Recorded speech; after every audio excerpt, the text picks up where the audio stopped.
Claire Morgan adjusted her glasses as she stared at the faded blueprints spread across the archives table. 3 months into her doctoral research on New York City's architectural evolution, and she'd finally gained access to the private collection of Thaddeus Winthrop, one of the city's forgotten 19th century architects. "There's got to be something here," she muttered, tracing her finger along peculiar markings in the margins of the Empire State Building's original designs. The symbols didn't match any architectural notation she recognized. They looked almost ritualistic. Claire had noticed similar markings on blueprints for the Woolworth Building, the Flatiron, and several others. At first, she dismissed them as the idiosyncrasies of eccentric designers, but now she wasn't so sure. Each building stood on land with a dark history, indigenous burial grounds, sites of colonial massacres, or locations where unexplained deaths had occurred. Just coincidence, she told herself. New York's history was long and bloody enough that you could find tragedy beneath almost any square foot. Professor Abernathy's eyes widened as Claire explained her findings. "You're suggesting some sort of pattern?" "I'm not suggesting anything yet," Claire said, spreading photographs of the blueprints across his desk. "But look at these symbols. They appear on designs spanning 150 years, from different architects who couldn't possibly have known each other." Abernathy leaned forward, studying the images.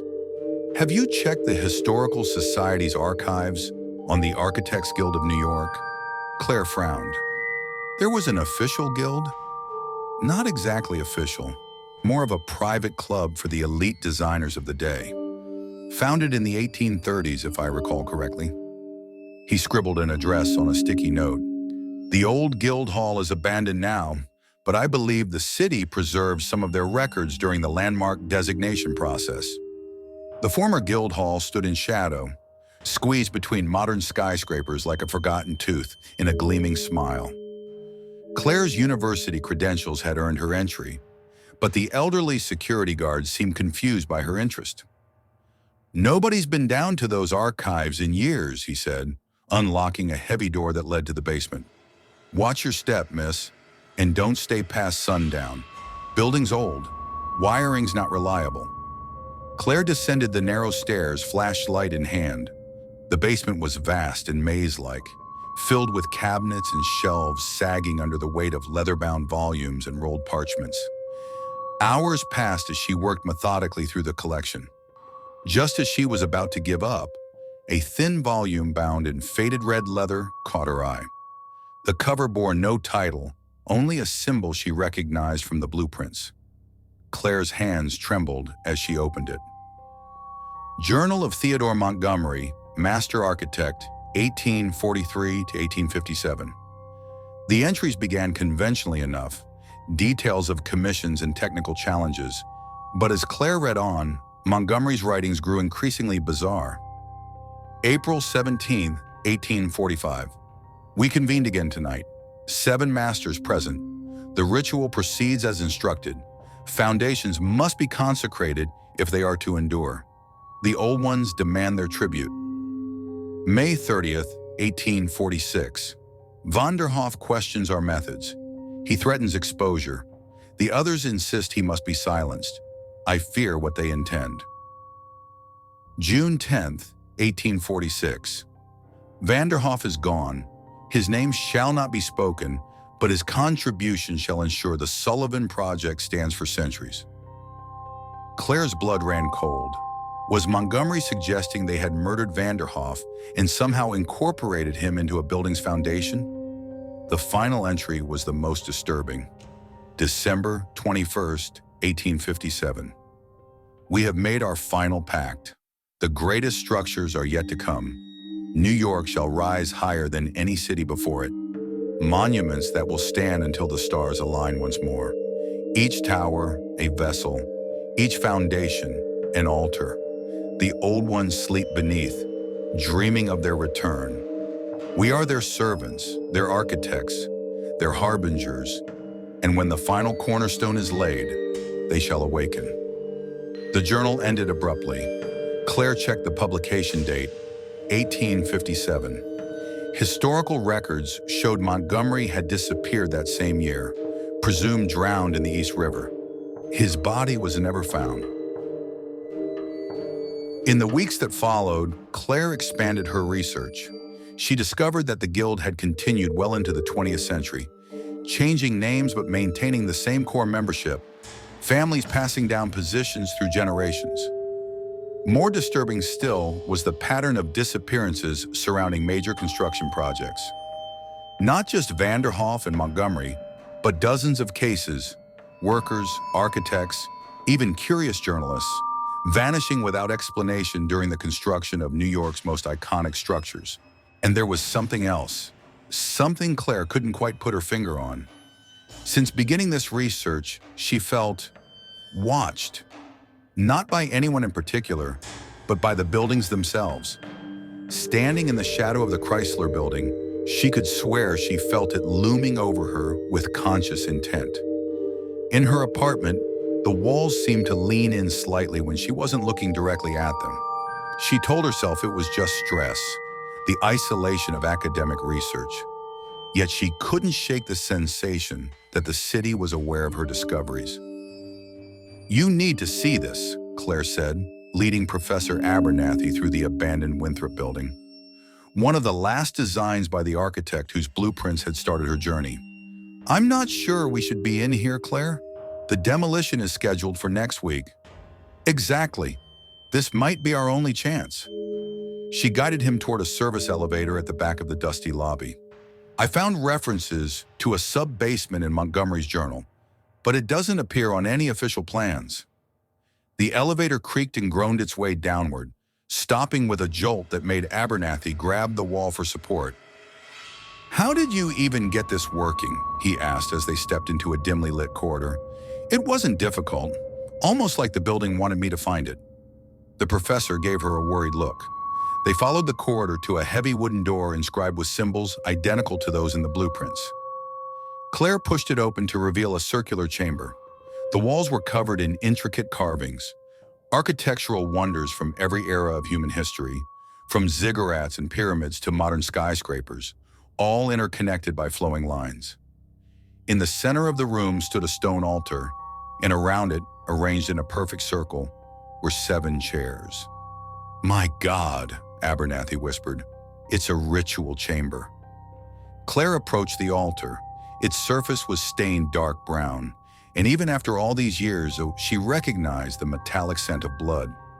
"They sacrificed people here," she said, her voice hollow, "to ensure their buildings would stand forever." Abernathy moved closer to the wall, studying the carvings. "These aren't just buildings. They form a pattern across the city, a massive sigil when viewed from above." "But why?" Claire asked. "What were they trying to accomplish?" A low rumble shook the room, dust cascading from the ceiling. "We should go," Abernathy said, suddenly nervous. "This building is scheduled for demolition for a reason. It's not structurally sound." As they turned to leave, Claire noticed a leather-bound book on one of the chairs. Newer than Montgomery's journal, its pages yellowed but not ancient. She grabbed it as another tremor shook the room. Back in her apartment, Claire pored over her discovery. The book was a continuation of the Guild's records, with entries dating from 1925 to 1978.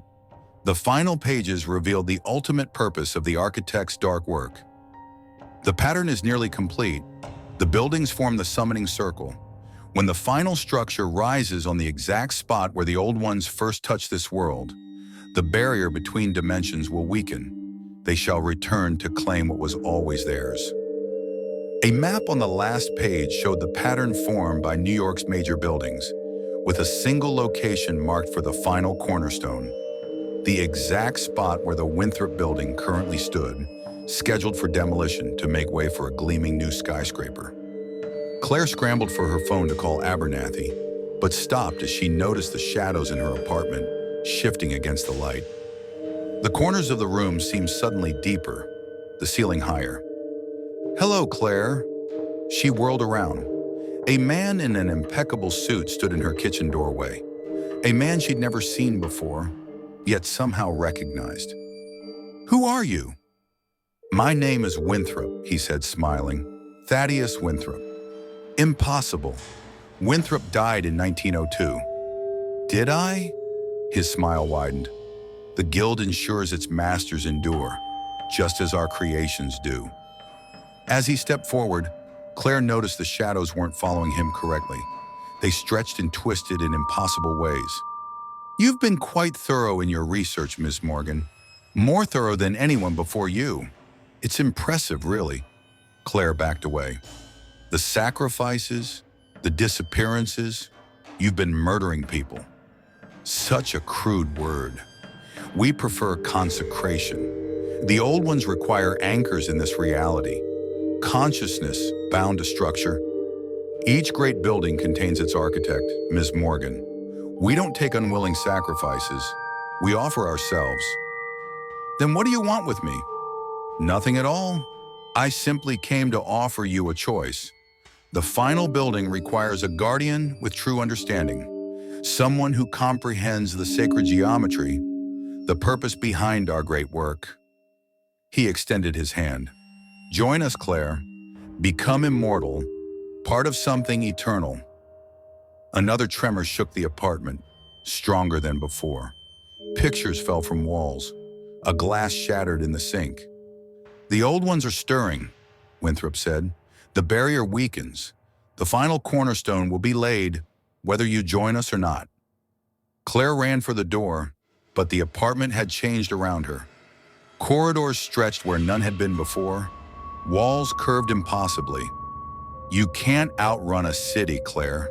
Winthrop's voice echoed from everywhere and nowhere, especially not one that's been waiting for you. 3 years later, Dr. Richard Foster stepped carefully through the basement archives of Columbia University. A promising young architectural historian, he'd become fascinated by the work of Claire Morgan, the brilliant researcher who had vanished without a trace while investigating architectural anomalies in New York's historic buildings. Her notes were meticulous, her theories provocative. Foster had found himself dreaming of the symbols she documented, seeing patterns in the city skyline that he'd never noticed before. His research had led him to one particular building, the gleaming Excelsis Tower, constructed on the site of the old Winthrop building. Its design was revolutionary, incorporating elements from every major architectural era in New York's history. During its construction, Foster had managed to gain access to the foundation ceremony. There in the cornerstone, he'd noticed something odd, a name etched into the stone in elegant script. Claire Morgan, Master Architect. When he'd asked about it, the project manager had seemed confused, insisting no such name was there. When Foster looked again, the stone was blank. Now, as he turned the pages of Claire's final notes, he felt a strange sensation, as if the walls of the archive were leaning in, listening. Outside, the Manhattan skyline stood silhouetted against the setting sun. Buildings that had always seemed like mere structures now felt watchful, patient. Foster closed the file and stood to leave, but paused at a sudden noise, a whisper, soft but distinct, coming from between the shelves. The city remembers, the city waits, the city hungers.